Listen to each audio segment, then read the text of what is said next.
They took away my chair at the table, so I decided to take over the whole room. My name is Michael. I am 34 years old. Until last Friday, I was officially employed at Ironclad Systems, a manufacturing business started 40 years ago by my late father-in-law, Robert. I say officially because no one ever really treated my role as real.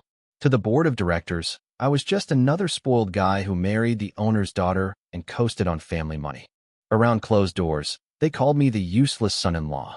I heard it more times than I can count. Most of those comments came from men who could not manage their own finances without a personal accountant holding their hand. They had no idea how badly they were misjudging me. Let me rewind a bit. I met Laura, Robert's daughter, 7 years ago. Robert was a sharp, old-school businessman. He actually understood numbers, operations, and people, which already put him miles ahead of most of the board members he was stuck with. Over time, he became more than my wife's father. He became my teacher and my closest ally. We spent countless evenings in his study playing chess, sipping expensive whiskey, and laughing at how clueless the board was. While they focused on appearances, Robert focused on survival. Quietly, we planned for the day the company would need protection from the very people pretending to lead it. Everyone else thought I was dead weight. Robert did not. He taught me how the company really worked. Not the clean textbook version you learn in a Master of Business Administration program, but the messy truth. He brought me into late-night talks with factory supervisors. He showed me how supply chains actually break and how decisions made in boardrooms hurt real people on production floors. He drilled into me the importance of knowing every employee's name, not just the ones who could help you climb higher.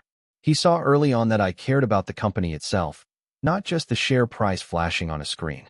3 years ago, Laura and I got married, and I joined the company in a loosely defined analyst position. It was vague on purpose. No one paid attention to me. The board treated me like office furniture. I overheard that exact word more than once. To them, I was just the guy who married into wealth and somehow failed to become a heartless corporate predator. That suited me just fine. Underestimation is a powerful weapon. 6 months ago, Robert was diagnosed with terminal cancer. 3 weeks before he passed, he asked me to meet him in his study. He poured us both a heavy glass of his favorite whiskey and slid a thick folder across the desk like it was no big deal. Then he calmly told me the doctors gave him 1 or 2 months at most. He said he would be damned if he let those leeches on the board dismantle everything he spent his life building. Inside that folder were documents transferring ownership shares. 71% of the company, controlling interest, handed directly to me. Robert had planned a perfect checkmate, and he would not even be alive to watch it happen. He made me swear to keep it quiet, especially from Laura. He loved his daughter deeply, but he knew her strengths were not in running a manufacturing operation. She understood image, branding, and presentation. She thought business success came from lighting, slogans, and social media posts. I had already seen her vision boards about her future executive look before Robert was even laid to rest. Everything was done properly. 2 attorneys, full witnesses, and a notary public named Dorothy, who ran a tiny office in the suburbs and had no clue she was helping set off a corporate explosion. Robert even solved an expert-level Sudoku puzzle in under 8 minutes that day, just to leave extra proof that his mind was sharp. The man left nothing to chance. Robert's funeral 3 weeks ago felt less like a goodbye and more like a stage performance. Corporate sponsorship everywhere. Dramatic organ music. Forced tears. Laura stood at the front in a designer black dress that looked more suited for a magazine cover than a memorial. The board watched her like predators sizing up a meal. Thomas Reynolds, the silver-haired chairman who looked like he came out of the womb wearing a tailored suit, kept fixing his tie and trading looks with the others. Brian Collins, whose personality reminded me of damp cardboard, could barely hide his excitement. I am sure he was already imagining his name on Robert's office door. Behind me, someone whispered that I did not even have a real role, that I showed up occasionally and messed around on my laptop. That part was not completely wrong. I did not have a fancy title, a corner office, or business cards to flash at events. What I did have was Robert's confidence in me, a legitimate degree from Northwestern University that I earned the hard way, and a talent for spotting corporate nonsense that would make a professional gambler nervous. After the funeral, Laura hosted what she called a leadership announcement celebration. It felt more like a self-crowning ceremony. The penthouse ballroom was overloaded with style and insecurity. Ice sculptures shaped like the company logo were melting under the lights. dripping onto marble floors like symbolism no one wanted to acknowledge. There was a champagne fountain straight out of the 1990s and a string quartet playing to people who were too busy exchanging business cards to listen. Board members who could not name a single factory worker suddenly surrounded Laura, raising glasses and praising bold visions, exciting futures, and strong direction. It was all empty language, sounding impressive without saying anything at all. And I stood there quietly, watching every move, knowing they had already made the worst mistake of their careers. Charles was parked near the bar, soaking up attention like he was running for office. He was telling anyone who would listen that he had always believed Laura had the vision to lead the company. This was the same man who, 6 months earlier, told Robert that women were too emotional to sit in executive chairs. Funny how fast beliefs change when money is involved.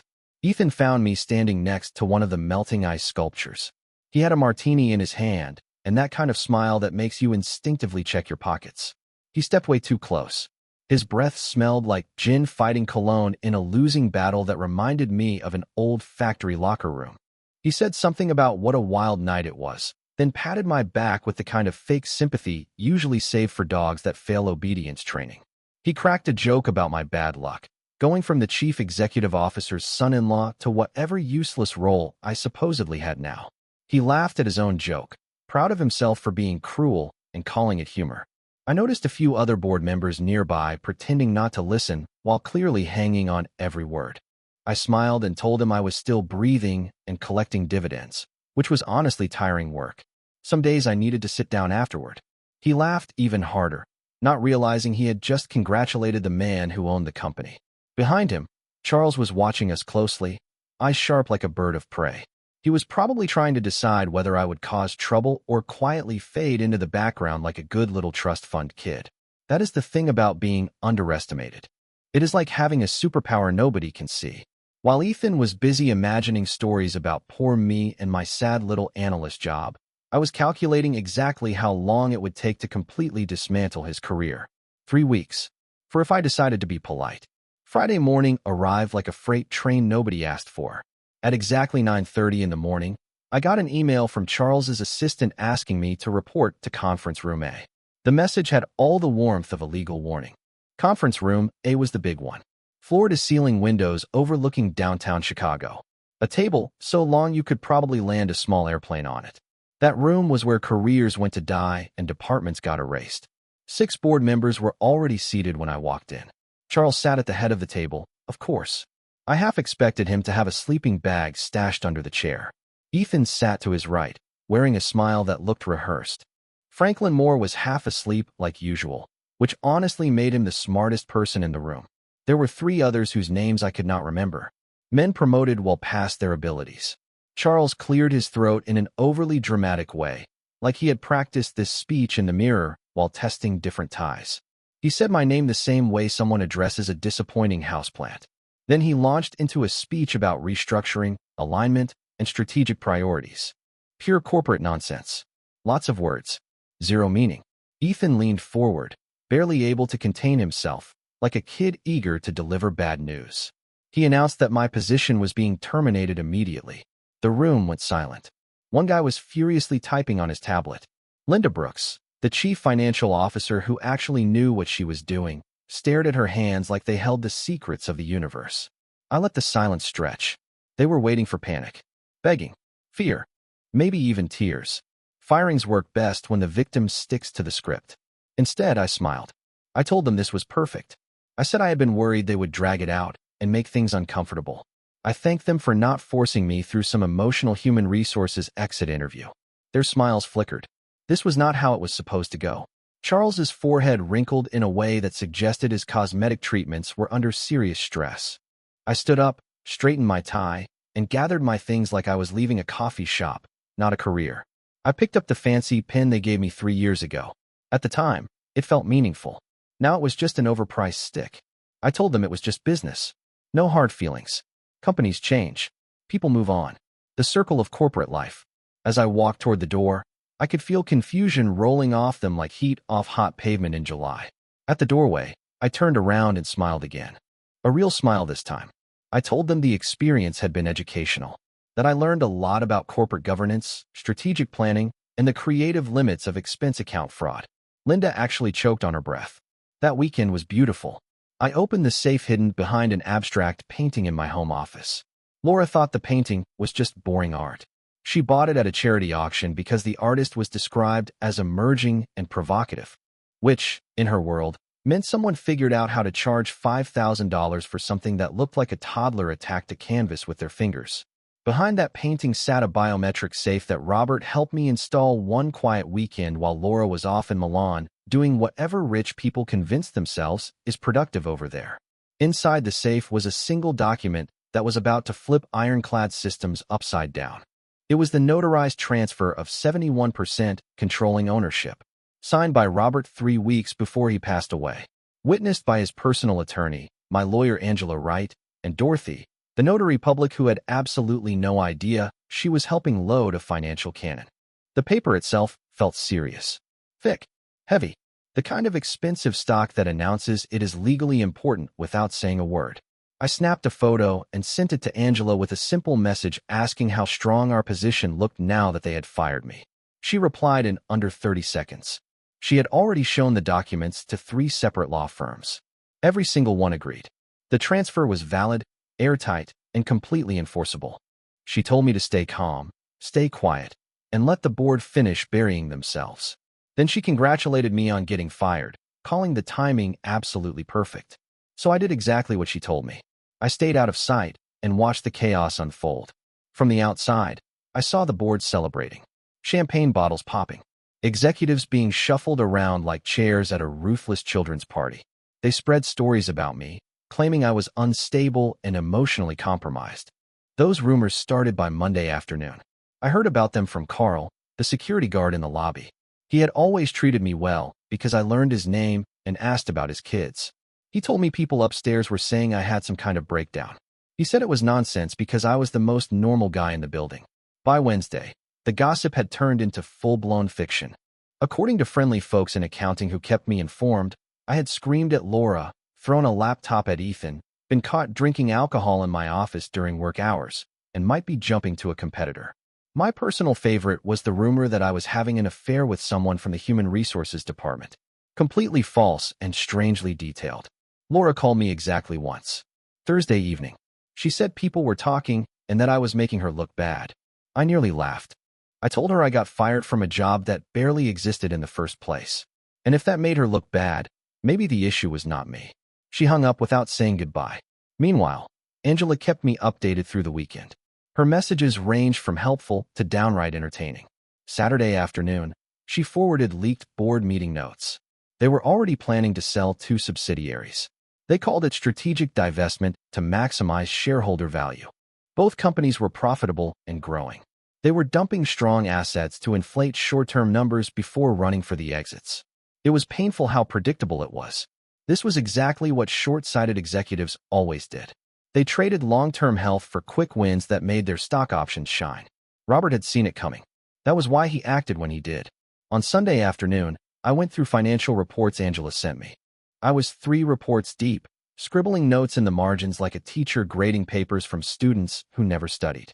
They planned to sell Anderson Manufacturing to a private equity firm for far less than it was worth. Probably because someone on the board expected a favor in return. The technology startup, Neural Systems, which was developing genuinely impressive artificial intelligence tools for factory automation, was being offered to competitors like spare parts.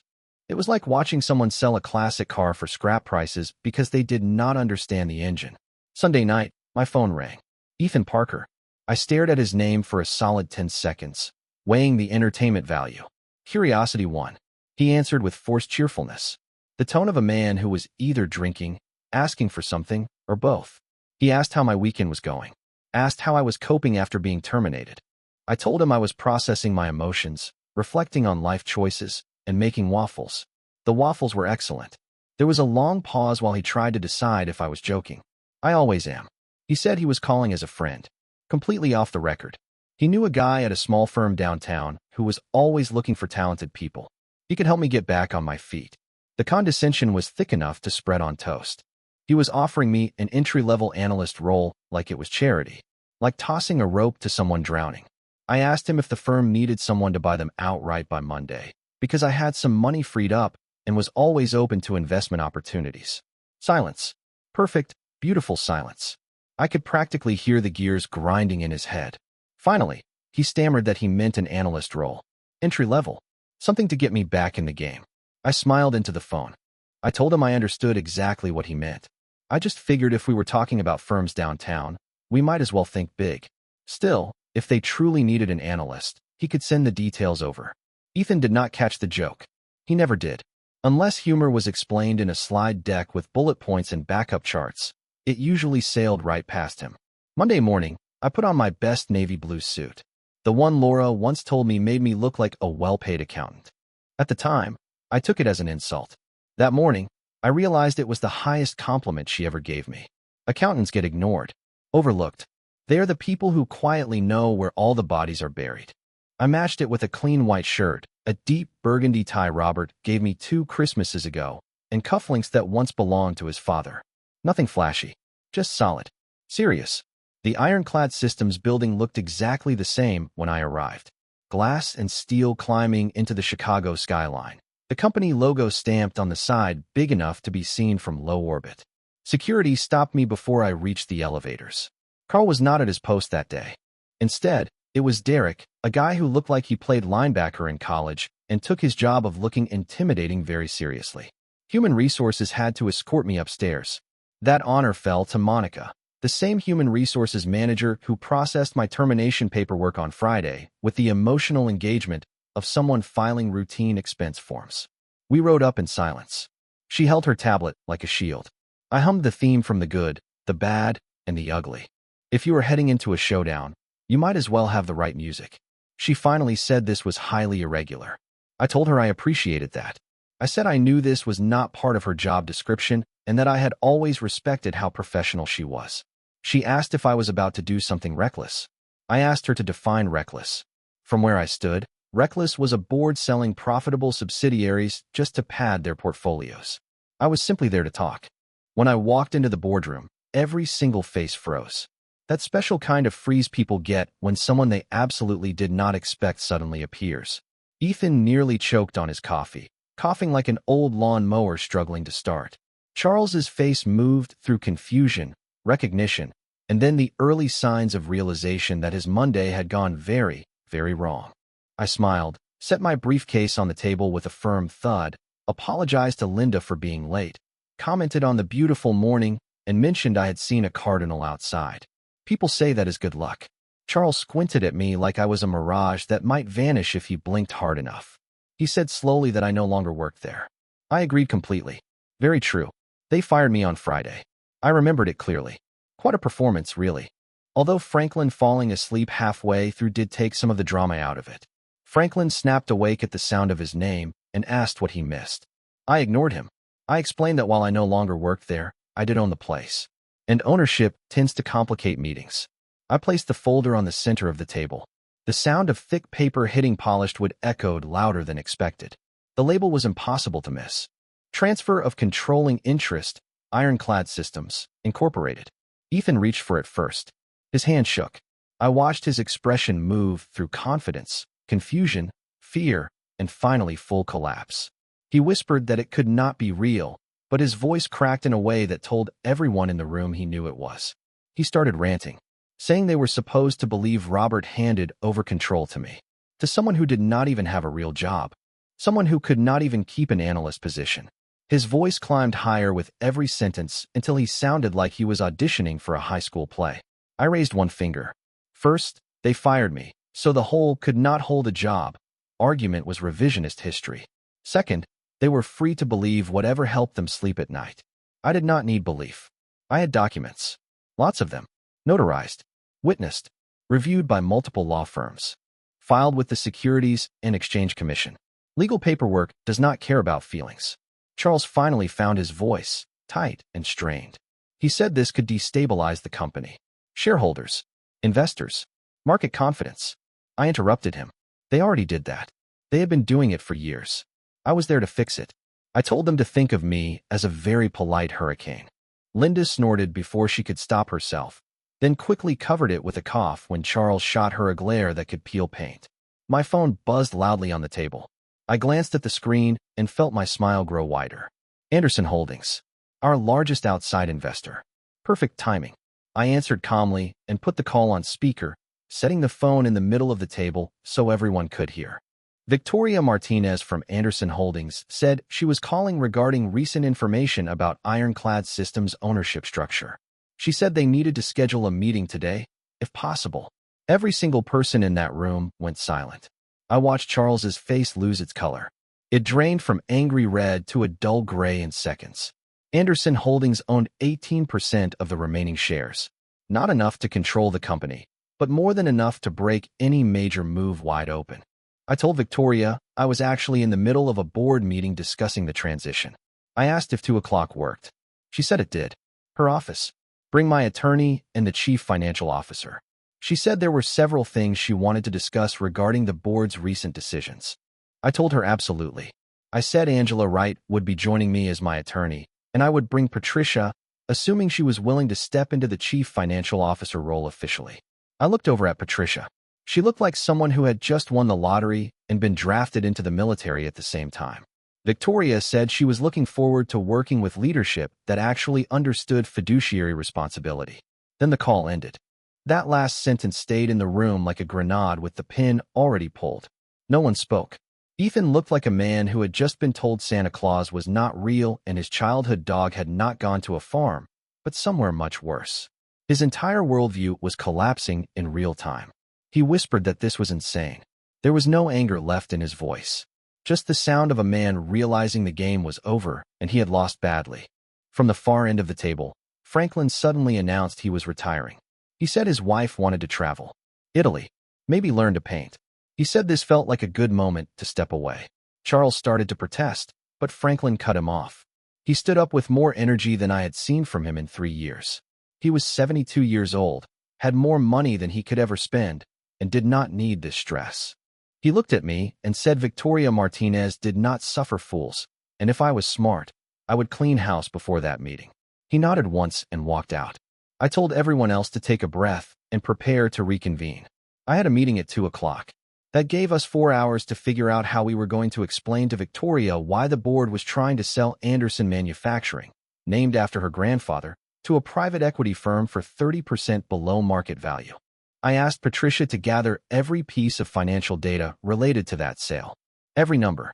No summaries. No spin. She nodded and opened her laptop immediately. She said she would have it within the hour. Then she added, quietly, that for what it was worth, she voted against that sale. It was in the minutes. I told her I knew. I had read them. That was why she still had a job. Ethan finally spoke again, his voice thin and exhausted. He asked if I was really going to do this. Just walk in and take over. I paused at the door. I told him I already had. At exactly 2 o'clock, I walked into Victoria Martinez's office on the 47th floor, flanked by Angela and Patricia. Her office looked exactly like you would expect from someone who made her first billion before turning 35. Floor-to-ceiling windows. Minimal furniture that somehow cost more than most houses. No personal clutter. Just one black and white photograph of an older man on the wall. I assumed it was her grandfather. Victoria stood by the window when we entered, the Chicago skyline behind her. She turned and shook my hand. Firm. Controlled. The handshake of someone who had mastered professional intimidation. We sat in leather chairs around a glass table. She went straight to the point. Anderson Holdings did not support chaos. They owned 18% of Ironclad Systems, making them the largest outside investor. When Robert was alive, they felt confident. When Laura stepped forward, they had concerns. Now I was telling her I had been the majority shareholder the entire time, and she needed to understand what that meant for their investment. I matched her tone. I said I only caused chaos when it was necessary. And right now, it was very necessary. I told her the board had been running the company like a personal cash machine for years. That they were about to sell her grandfather's company to a private equity predator for pennies. That I was there to stop it. I slid Patricia's folder across the table. Immediate freezes on executive compensation until stability returned. A full audit of every department to identify where we were bleeding money and losing talent. Leadership cleanup.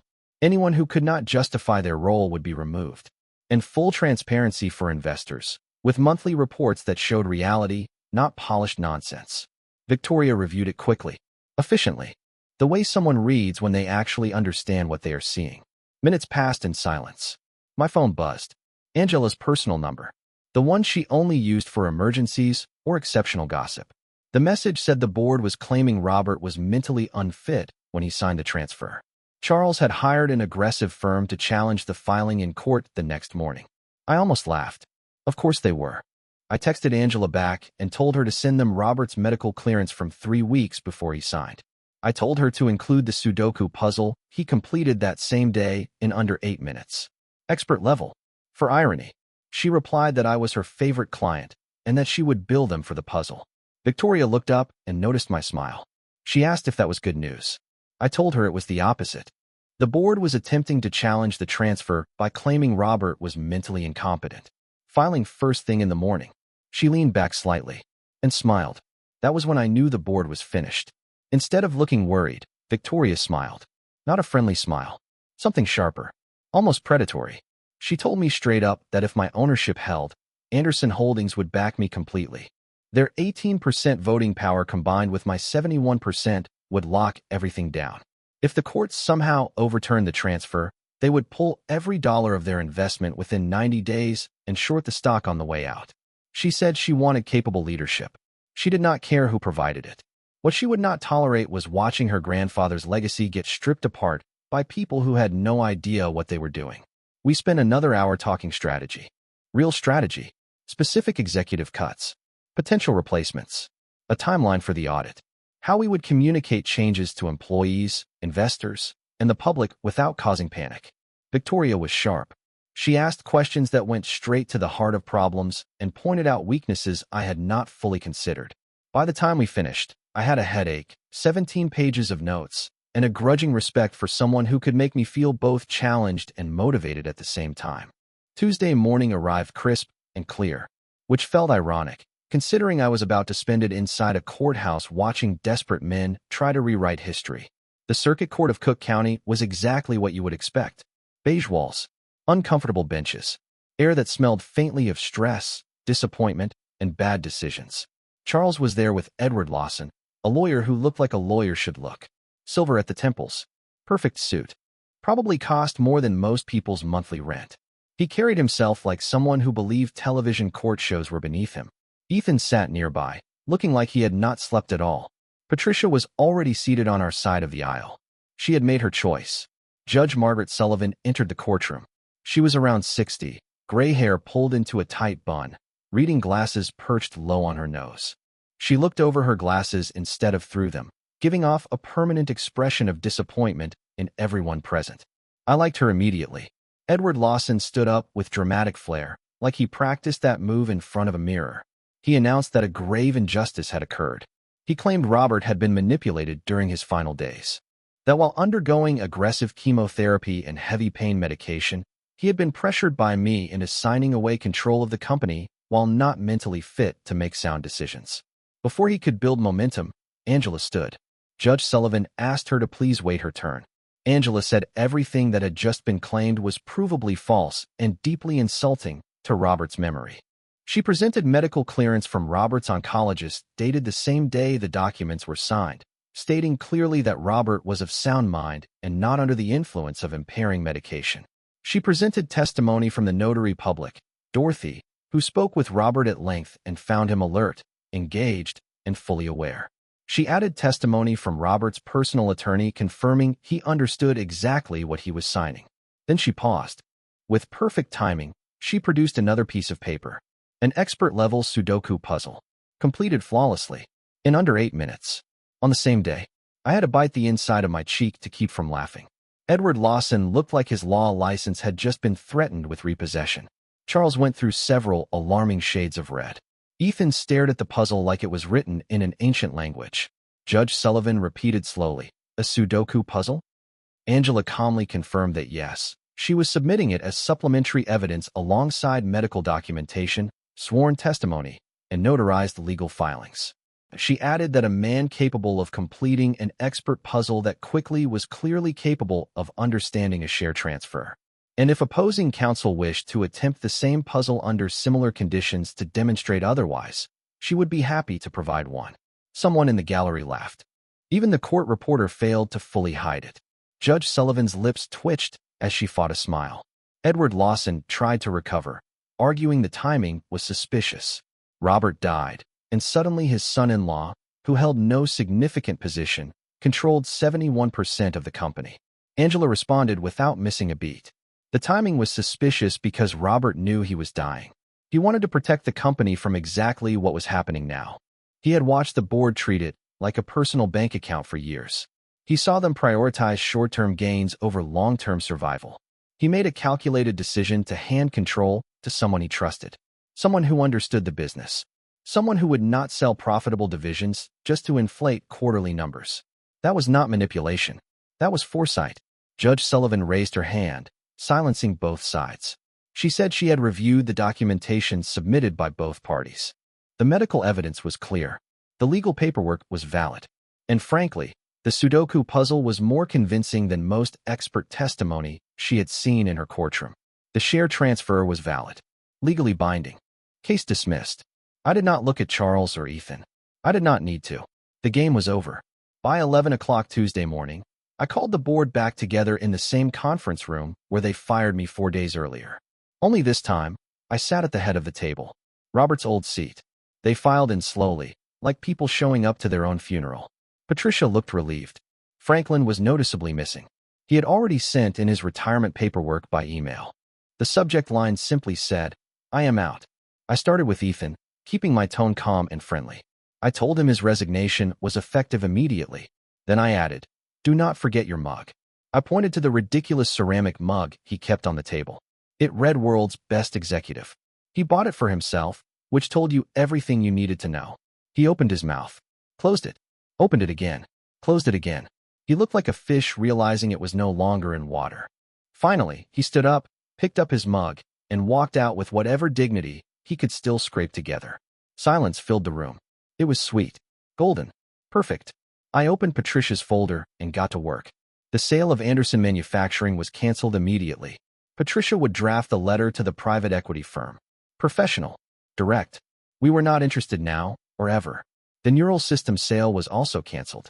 That company was actually innovative. Unlike some of the people sitting in that room, I ordered a full operational audit of every department. Patricia would lead it with my full authority to remove anyone who could not justify their role or budget. All executive bonuses were frozen until operations stabilized and employee retention improved. I acknowledged that this might be difficult for some of them. Surely they could survive on their six-figure base salaries. If money got tight, I suggested cutting back on golf club memberships. By mid-afternoon, the press caught the story. It spread through financial news like wildfire. Bloomberg ran a headline about a fired executive revealed as 71% owner of Ironclad Systems. The Wall Street Journal called it a corporate coup, describing how Robert's son-in-law took control from beyond the grave. The Consumer News and Business Channel invited me for a remote interview. The anchor asked directly how I responded to critics claiming this was manipulation of a dying man. I said critics should read medical documentation and the court ruling before making accusations they could not support. Robert was one of the smartest businessmen I ever knew. He made a calculated decision to protect the company he built. If people wanted to call that manipulation, they were entitled to their opinion. The law disagreed. When asked about firing board members on my first day, I corrected them. Technically, it was my 5th day. But who was counting? Ethan tried to sell profitable divisions for personal gain. That was not leadership. That was looting. I was not there to be polite to people treating the company like a personal cash machine. The interview went viral. By 5 o'clock, I had 3 voicemails from other outlets, 2 podcast requests, and 1 interesting message from 60 Minutes asking about a segment on corporate succession in family businesses. Laura called at 6:30, right as I was packing up to leave. She started screaming before I even got the phone fully to my ear. She said I humiliated her. Everyone was talking about how she fired her husband, who actually owned the company. Did I have any idea what people were saying? What this did to her reputation? I let her rant for 45 seconds. Then I told her I heard every word. I said she was embarrassed because she fired her husband without knowing he owned 71% of her family's company. She looked impulsive and uninformed because she was impulsive and uninformed. She wanted the chief executive officer title so badly that she did not bother asking questions or doing basic due diligence. She wanted the title and the social media image without understanding what running a company actually required. I told her to call me when she was ready to have a real conversation instead of a tantrum. Then I hung up. That evening, I stood alone in Robert's office. My office now. I poured a glass of the expensive whiskey he gave me for my 30th birthday. He included a note telling me to save it for when I really needed it. The desk was clean. The chairs were positioned perfectly. The view of Chicago at night was just as stunning as I remembered from all those late nights we spent planning this exact moment. The city lights stretched toward the horizon like a field of electric stars. Somewhere out there, Charles was probably yelling into his phone at lawyers. Ethan was updating his professional networking profile. Laura was planning her comeback story for social media. And I was here, holding Robert's life's work, ready to actually run it. This was not just revenge. Although firing Ethan was deeply satisfying, this was restoration. Robert built ironclad systems from nothing. He turned it into something real. Something that employed thousands of people and created value beyond stock prices. The board had been slowly stripping it apart, and he trusted me to stop them. I raised my glass to the skyline, to the quiet office, to Robert's memory, to whatever came next. The real work was just beginning. Audits, restructuring, protecting employees, running a company the right way instead of bleeding it dry. But for that night, I allowed myself the moment. The quiet satisfaction of a plan executed cleanly. Trust honored. A legacy protected. To new beginnings, I said softly. And I meant it.